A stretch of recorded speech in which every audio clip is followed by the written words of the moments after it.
Today in higher learning, states from California to Rhode Island are struggling with budget deficits and making cuts in their higher education programs.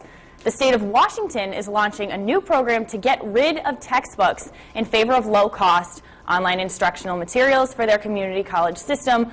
Of course, they'll be taking place. And here to talk about the move and what it may mean for other states is Peter Kerwin from the Rhode Island Higher Education Assistance Authority. Thank you for joining us, Peter. No problem. Good morning. So tell us a little bit about what Washington State is doing. Well, what they did was they realized that, they were picking up the tab for textbooks for most of their students at community colleges because so many of those students were on state financial aid.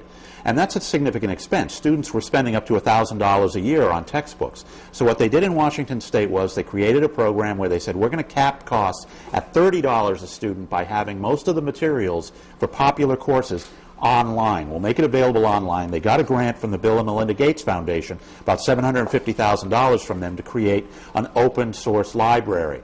What they've done is they put together a team of instructors from the community colleges, librarians, and web designers to go out there and find different websites that have open source educational content so that they can make that available to all of the students and create courses out of that so that they don't have to spend all that money on textbooks. And what they've got is now they've got about 81, they're planning to have 81 different classes offered that way. They've got 43 up and running now that they're going to start testing online later this month. Everything from general biology to introduction to literature.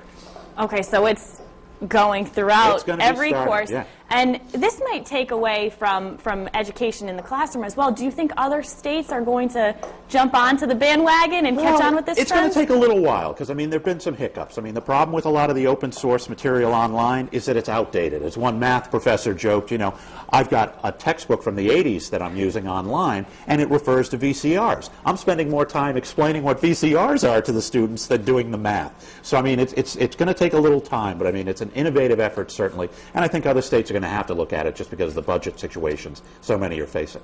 Great. Thank you so much, Peter. For more education information from College Bound Fun, head to foxprovidence.com.